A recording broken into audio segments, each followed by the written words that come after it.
ఓట్స్‌లో eggs వేసి ఒక్కసారి ఈ రెసిపీ ట్రై చేసి చూడండి. ఒక్కటి కూడా వదలకుండా మొత్తం లాగించేస్తారు పిల్లలు. ఓట్స్, ఎగ్స్ ఆరోగ్యం కూడా చాలా మంచిది. బరువు తగ్గడానికి డైట్‌లో ఉన్నవారికి కూడా హెల్ప్ అవుతుంది. ముందుగా ఒక కప్పు ఓట్స్ అయితే తీసుకున్నాను. అందులోకి 2 ఎగ్స్ అయితే బ్రేక్ చేసి వేసేసానన్నట్టు. మనం ఓట్స్ తీసుకున్న క్వాంటిటీ బట్టి ఎగ్స్‌ని పెంచుకోవాలన్నట్టు. ఓట్స్ ఎక్కువ తీసుకుంటే ఎగ్స్ ఎక్కువ తీసుకోవాలి. మళ్ళీ ఎగ్ తక్కువైందనేసి నీళ్లు వేసుకోకండి. నీళ్లు వేసుకుంటే నీచు వాసన అనేది వస్తుంది. బాగా మిక్స్ చేసుకొని పక్కన పెట్టేసి ఉల్లిపాయ, పచ్చిమిర్చి, కొత్తిమీర అయితే కట్ చేశాను.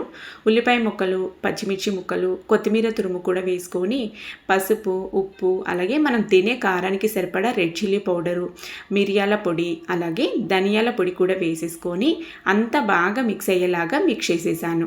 మనకి ఇక్కడ బ్యాటర్ అయితే రెడీ అయిపోయిందండి. ఇప్పుడు దీన్ని పక్కన పెట్టేసుకొని పోపు గరిటె ఉంటుంది కదా, అదైతే పొయ్యి మీద పెట్టుకొని 1 టీ స్పూన్ నూనె వేసుకొని నూనె హీట్ అయిన తర్వాత కాస్త నువ్వులైతే వేసాను, తెల్ల నువ్వులు.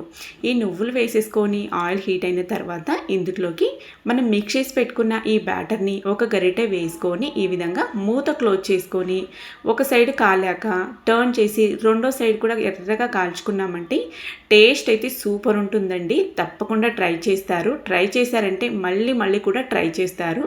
పిల్లలు, పెద్దలు అందరు బాగా ఇష్టంగా కూడా తింటారు. బ్రేక్ఫాస్ట్కి, స్నాక్స్కి ఎప్పుడన్నా తినొచ్చు. వెయిట్ లాస్లో ఉన్న వారికి అయితే చాలా బాగా హెల్ప్ అవుతుంది.